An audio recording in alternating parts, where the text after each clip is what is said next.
एक बेटी का पिता। एक पिता ने अपनी बेटी की सगाई करवाई। लड़का बड़े अच्छे घर से था तो पिता बहुत खुश हुए।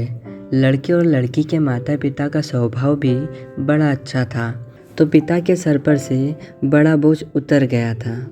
एक दिन शादी से पहले लड़के वालों ने लड़की के पिता को खाने पे बुलाया। पिता की तबीयत ठीक नहीं थी, फिर भी वह मना ना कर सके। लड़के वालों ने बड़े ही आदर सत्कार से उनका स्वागत किया। फिर लड़की के पिता के लिए चाय आई। शुगर की वजह से लड़की के पिता को चीनी वाली चाय से दूर रहने को कहा गया था, लेकिन लड़की के होने वाले ससुराल में थे तो चुप रहकर चाय हाथ में ले ली। चाय की पहली चुस्की लेते ही वो चौंक से गए। चाय में चीनी बिल्कुल ही नहीं थी और इलायची भी डली हुई थी। वो सोच में पड़ गए कि ये लोग भी हमारी जैसी चाय ही पीते हैं। दोपहर में खाना आया तो भी बिल्कुल उनके घर जैसा। दोपहर में आराम करने के लिए 2 तकिए, पतली चादर, उठते ही सौंफ का पानी पीने को दिया गया।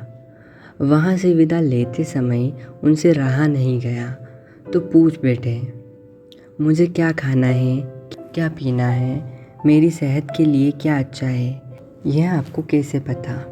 तो बेटी की सास ने धीरे से कहा कि कल रात को ही आपकी बेटी का फ़ोन आया था और उसने कहा था कि मेरे पापा स्वभाव से बड़े सरल हैं, बोलेंगे कुछ नहीं, प्लीज़ अगर हो सके तो आप उनका ध्यान रखिएगा।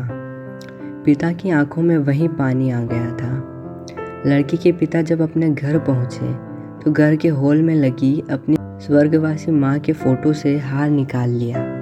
जब पत्नी ने पूछा कि ये क्या कर रहे हो तो लड़की के पिता बोले, मेरा ध्यान रखने वाली मेरी माँ इस घर से कहीं नहीं गई है, बल्कि वो तो मेरी बेटी के रूप में इस घर में ही रहती है। और फिर पिता की आंखों से आंसू झलक गए और वो रो पड़े। दुनिया में सब कहते हैं ना कि बेटी है एक दिन इस घर को छोड़कर चली जाएगी, मगर मैं दुनिया के सभी माँ बाप से कहना चाहता हूँ, बेटी कभी भी अपने माँ बाप के घर से नहीं जाती, बल्कि वो हमेशा उनके दिल में रहती है।